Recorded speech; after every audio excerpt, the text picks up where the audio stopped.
So today, a year and a half after the onset of the pandemic, Dale, what do you see as the most significant challenges that we face, and how can we continue to address them? Well, first of all, John, let me say we were very fortunate to have you as our chair during the toughest year that the chamber's ever faced. And March, the pandemic hit, and we were very, very worried that companies would not be able to survive. Hello and welcome to Conversations for Good. I'm John Olajide, founder and CEO of Axxess, a Dallas-based company that's a leader in home healthcare technology. I'm also the former chair of the Dallas Regional Chamber of Commerce. The idea of using business as a force for good is something that I am deeply passionate about. Conversations for Good brings together business leaders, community leaders, and entrepreneurs who embody what it means to use business as a force for good. Today, we have a special treat. I am pleased to welcome my friend, Dale Petroskey, President and CEO of the Dallas Regional Chamber, to this conversation today. John, thank you. Honored to be with you today, and always fun to do things with you. Thank you, Dale. So for those of you who don't know Dale, I'd like to share a bit about his background. Dale became President and CEO of the Dallas Regional Chamber in 2014. The Dallas Regional Chamber and its more than 600 member companies work together to increase economic prosperity and enhance the quality of life for everyone throughout the region. Dale has had a storied career and continues to do incredible things. He began his career in Washington, D.C., where he served as a congressional chief of staff. He's also served as an assistant White House press secretary to President Ronald Reagan, Assistant Secretary for Public Affairs at the U.S. Department of Transportation under then Secretary Elizabeth Dole. And before coming to Dallas, Dale was also a Senior Vice President at the National Geographic Society for several years, and also President of the National Baseball Hall of Fame and Museum in Cooperstown for 9 years. So I've had the rare privilege of learning a ton about baseball from Dale. For over 35 years, he's worked across the public, private, and nonprofit sectors as well. Dale, you've had quite a life. What an incredible example of service and using one's work to make the world a better place. Thank you again so much for joining us today as a part of this conversation. Well, thank you, John. You're very kind, and I'm looking forward to talking about business as a force for good and whatever else you'd like to talk about. There we've had lots of conversations. I'm just excited that now we can have others listen in on just all the interesting things we talk about, and I'm eager to share you with the world in this format. So let's get right to it. I mentioned that you served as the Assistant White House Press Secretary to President Ronald Reagan and a Congressional Chief of Staff as well, a Senior Executive of the National Geographic Society, and President of the Baseball Hall of Fame. What a cool job. So Dale, tell us, how have those experiences informed your approach to leading the Dallas business community through the Dallas Regional Chamber today? You know, John, I think that the thread that runs through all of those is communication. You know, I was a communicator in the White House. I was a communicator at National Geographic. You can't lead an organization like the Baseball Hall of Fame without being a communicator. And as you well know, to lead your organization, you have to be a really clear communicator in a way that people understand what you're doing, what you're trying to do, so that they can get on board and you can build something even bigger. And I think I couldn't do this job without all of my past experiences. So, for example, part of my job is dealing with public policy. It's dealing with state legislators in the governor's office and congressmen and the administration, City Hall. And I learned those skills on Capitol Hill when I was a chief of staff for Congressman Goodling, and also in the White House. And then I learned skills about leading nonprofits from National Geographic. National Geographic is the world's largest educational nonprofit.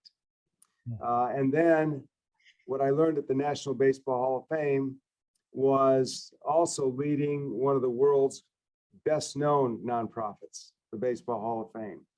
And so the Dallas Regional Chamber is a nonprofit. And so the skills I learned in leadership and the running of nonprofits, and by that, I mean, running a nonprofit doesn't mean a no profit. It means that you have to take in revenue. You have to offer services so that members would like to join you, give you revenue, and then you be the good stewards of that revenue in order to do the work that is your mission. And so I learned that at National Geographic. I learned that at the Baseball Hall of Fame, and we're putting that into action here at the Dallas Regional Chamber. Thank you, Dale. And I know it's not a conversation with Dale Petroskey without talking about baseball. So I'm just letting our audience know we will talk about baseball at some point. So Dale, let's talk about COVID. So when the pandemic hit, I was chair of the Dallas Regional Chamber, and you and I worked very closely together to mitigate the impact on business and our community. Some of those challenges, of course, were immediate, but others have taken time to emerge, and I know you're very close to that as you lead in our community. So today, a year and a half after the onset of the pandemic, Dale, what do you see as the most significant challenges that we face, and how can we continue to address them? Well, first of all, John, let me say we were very fortunate to have you as our chair during the toughest year that the Chamber's ever faced. And March, the pandemic hit, and we were very, very worried that companies would not be able to survive or not be able to at least give us membership dues or support our programs, or what would happen to events, during COVID. And so you'll remember this. I was very, very worried, and I came to you, and I expressed those concerns. And you were cool and calm, and you said, "Don't worry about it. It's going to be okay." And some companies who are going to do well during COVID, and some did, there's an interesting dichotomy between companies that really were hurt by by COVID, airlines, restaurants, hotels, and those that did very well, technology, some hospital systems and so forth. And so you came up with the idea that let's ask those who are doing well for even more money, which was very counterintuitive to me. And but we did, and it worked. And so that was I'm just talking really about the Chamber's ability to get through it and survive. I'm going to come back and talk about how we serviced our members in a minute. And then, of course, during the COVID year last year, in May, George Floyd was murdered in Minnesota, and that created another big crisis and opportunity. And we moved quickly under your leadership to take on diversity, equity, and inclusion in Dallas. And the reason it was so important is because Dallas is one of the most wealthy communities in America, and right alongside it sits one of the poorest communities in America. And we won't reach our full potential as a community until we bridge that gap, until everyone has an opportunity to take part in the prosperity that goes on here. And so we had two major challenges last year: COVID, and then the fallout following the killing of George Floyd. And I was so proud of the work we did, again, under your leadership. At the board level, we set up a diversity, equity, and inclusion council working in 4 areas: diversity and leadership. That means diversity at the table, in the boardroom and in the C-suite. Second, education and workforce, making sure that every youngster has a good chance for a good education, a good job, and a good life. The third area is community investment in underserved areas. We have areas in our community here that don't have living wage jobs. They don't have childcare. They don't have transportation. They don't have healthy food stores. So we've got to get those who can support support those areas, to lift up those areas by investing in them. And then the fourth area, which was a bit controversial, but our board insisted on it, was policing. And that is to build trust between the community and the police. Of course, in many communities around the country, there is no trust. Yeah. And we just thought that the business community could do something to try to bring those two together, the police and the community. And so those are the four areas at the board level. We also hired two new senior vice presidents to help us do this work day to day and sit at our senior table. Jared Fitzpatrick, who came to us from the Dallas Fed, is our senior vice president for diversity, equity, and inclusion. And Tasha Heron-Bruff, who came to us from Habitat for Humanity, is our senior vice president for community engagement. So 2020 was quite a year. And when it started, John, I don't think either of us expected it to turn out to be the year that it was. It was the most challenging year of my career, but it was probably the most rewarding year of my career as well, for the work we did and how we responded to the challenges. And you were really an inspiration to me throughout that entire year. And I think the entire community owes you a debt of gratitude for your leadership, and they know it. So it was quite a year last year. Dale, thank you for all your kind words. I need to say you were an inspiration to me as well.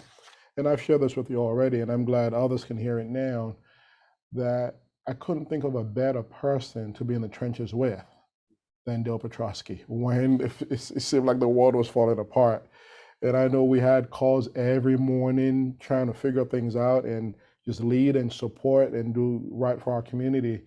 And it was challenging, no doubt, as you've shared, but it was one of the most rewarding times of my life as well, because as you know, we both learned and grew tremendously from it. And your leadership was key. And we are blessed by your unique wealth of leadership, experience, expertise, and commitment and service to our community. So Dale, thank you for all the kind words. Right back at you, by the way. Thank you, John. Okay, so for our audience, if you're enjoying this conversation, please remember to like and share this video or audio, and be sure to subscribe to join us in future conversations on how business can be a force for good. So let's keep talking about our DRC work together, Dale. When I was the DRC chair, we started highlighting some of the ways that Dallas businesses are demonstrating being a force for good in our community, and we are blessed with incredible businesses in our community. So what examples stand out to you, Dale, and how would you like to see that grow moving forward? Well, first of all, I thought that the idea was such a great idea, business as a force for good. We talk about businesses as, places where goods or services are produced, where people work and make paychecks. But we never really talk about their force for good in the community, right? And business, and there are nonprofits that do a lot of great work, United Way and others, the food bank, but businesses also have a culture of doing good, most of them, right? Yes. And we are blessed with so many great companies here. And John, you in our board meetings and our executive committee meetings always had an agenda item, business as a force for good. Let's hear from Jacobs Engineering. Let's hear from Baylor Scott and White Hospital System. Let's hear from 7-Eleven. What are you doing in the community? What are you doing around the state? What are you doing nationally? What are you doing internationally in some cases? And it's incredible the commitment that people make and that companies make. And a lot of companies make financial commitments in their communities and beyond, but they also make commitments of time and expertise. And it allows employees to be part of something bigger than themselves within their company. In today's world, I think a lot of young people especially love to work for companies that have a heart. Yes.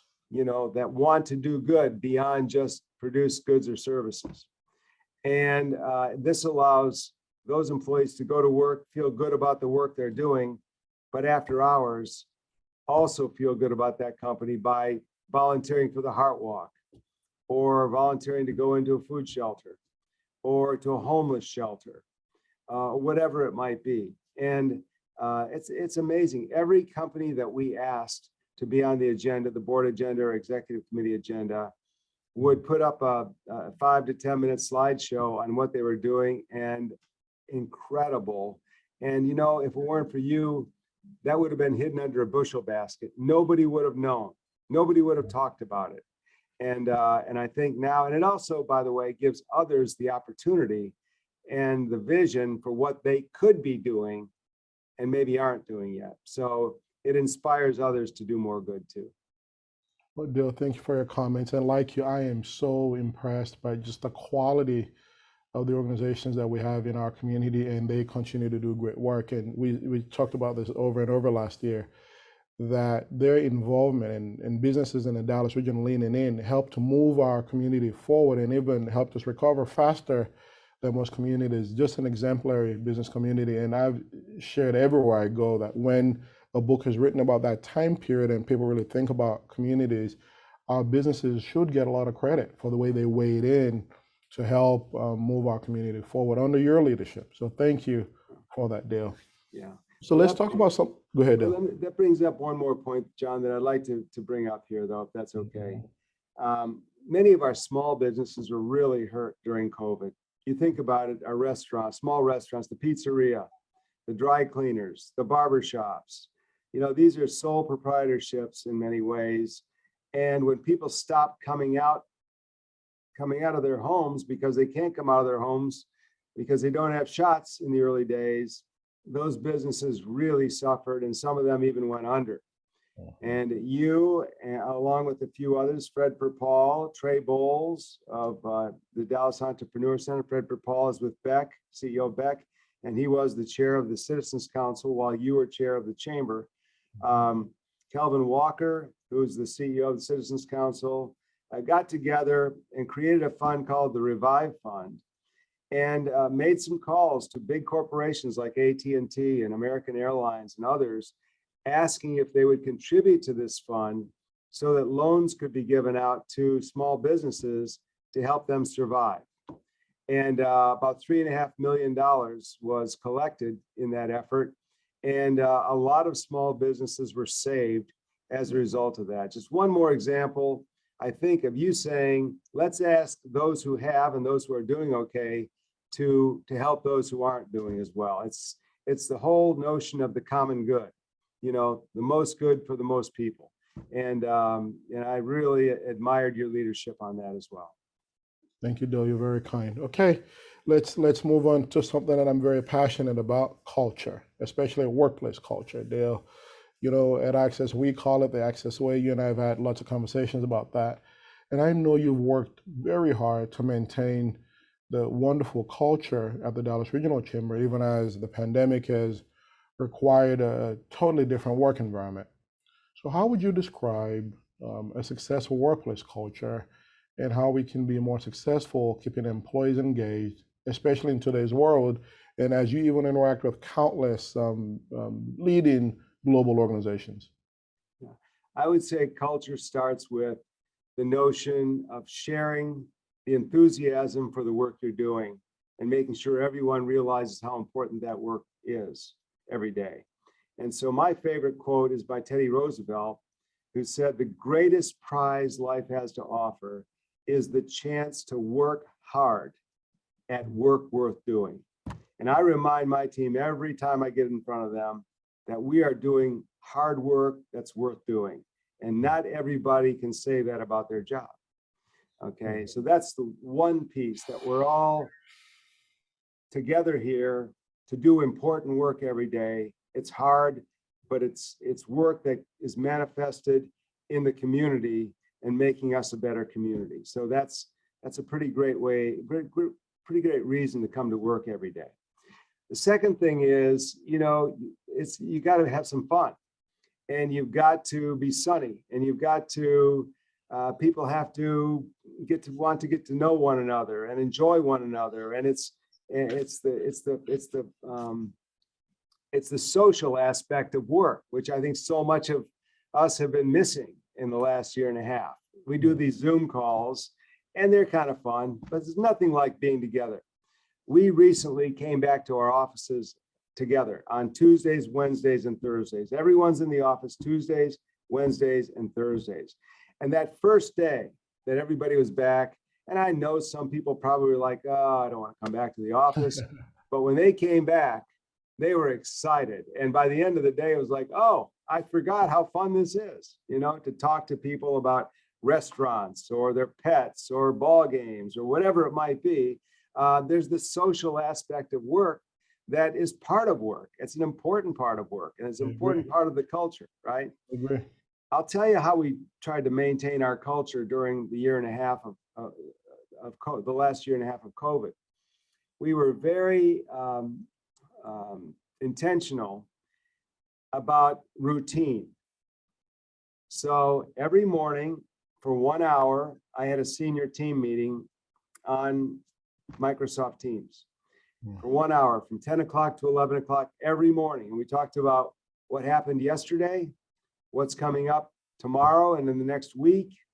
We solved problems together. We solved challenges together.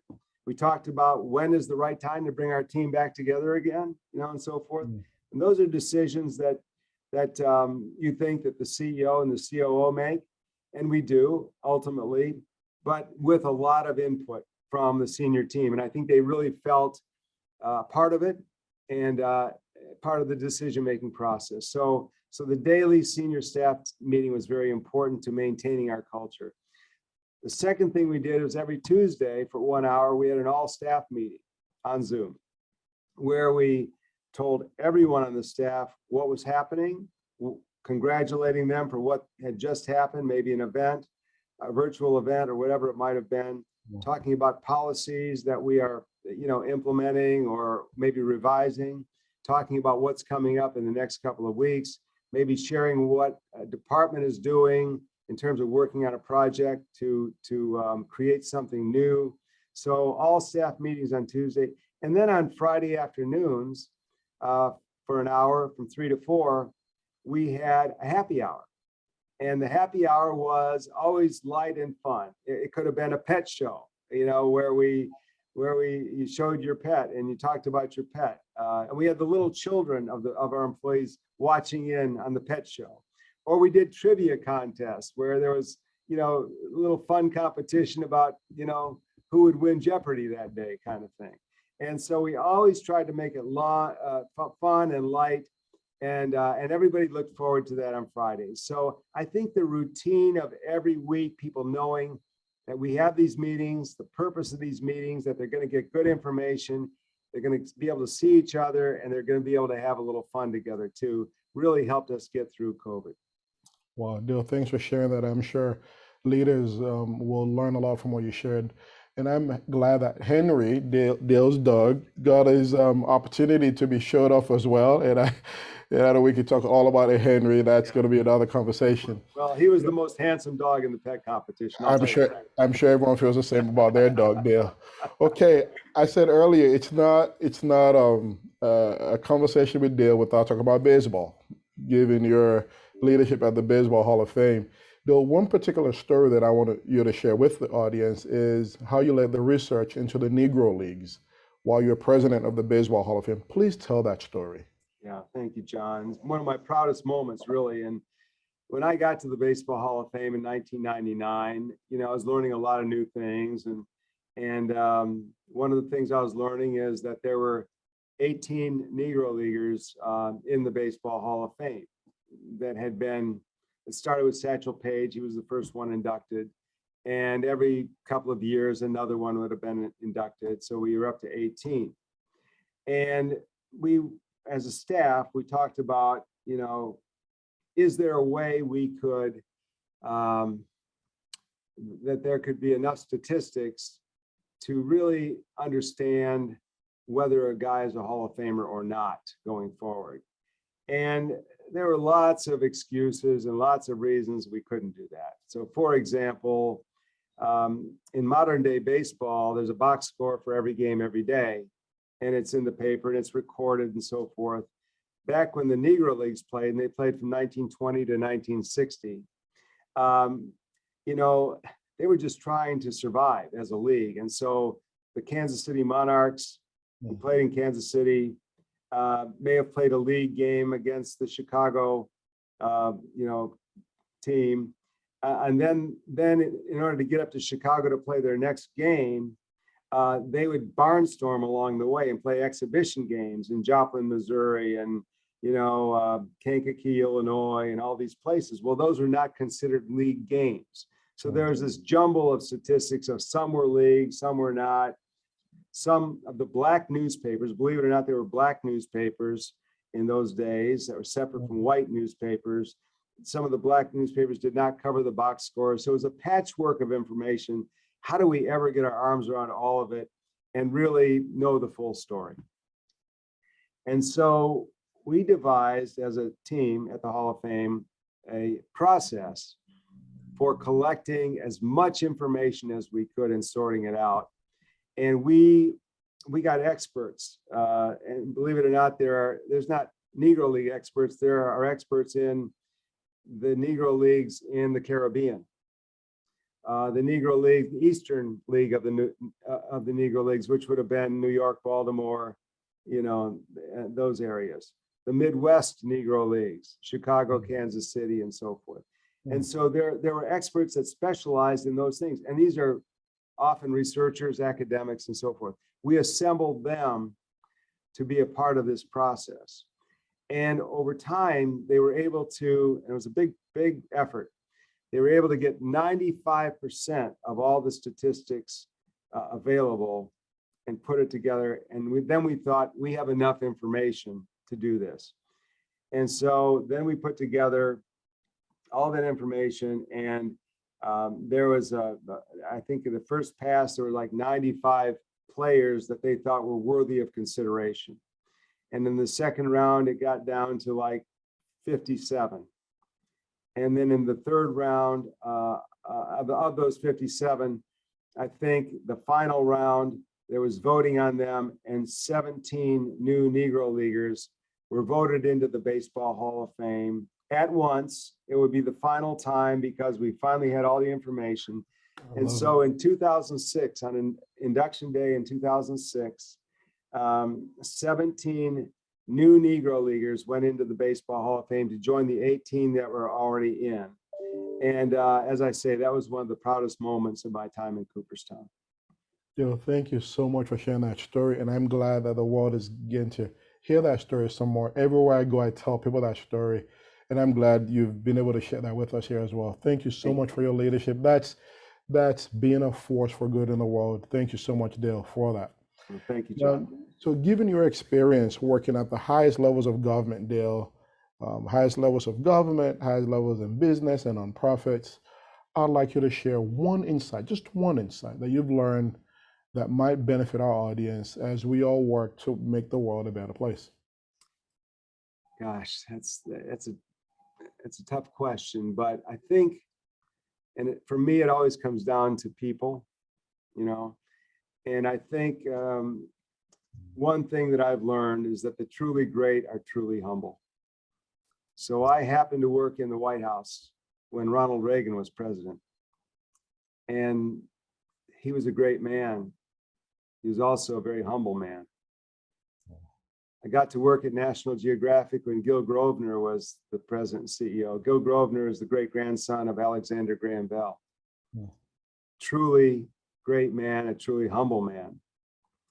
When I was at the Baseball Hall of Fame, I knew very well 60 living Hall of Famers, the greatest players who ever played: Willie Mays, Hank Aaron, Stan Musial. And the truly great Hall of Famers were truly humble. And now, as I work at the Dallas Regional Chamber and I get to work with incredible CEOs like you and others in this community, what you find is the great ones are really humble. Yeah. And I think that that's the one thing I've taken away from this, is that the great ones understand that that it's not all about them. They're a piece of it, and they're going to do the best they can every day, but they're servant leaders, or that there will be others who come along behind them with greater skills, but they're doing the best they can to serve right now with the skills that they have to make things better. And so I think that's probably the one thing that I've taken away from all those experiences. Wow, Dale, thanks for sharing that with us. And that leads us to our last question. You've interacted with lots of great leaders. So which one of them, just one, it's a hard question, I know that. Which one of them stands out in your mind? And I know you shared, they're humble, so that's common to all of them. So which one of them stands out in your mind and why? As the greatest leader or as what? Not the greatest leader, just stands out in your mind that you want to talk about. And if you have one that's the greatest leader and you want to share that, go ahead. Well, I'm going to talk about somebody who I didn't even mention. And that's President Bush 41, George H.W. Bush. And you could throw him into the category of a very humble man, given what he had done, given where he came from, what he was born into, all those things.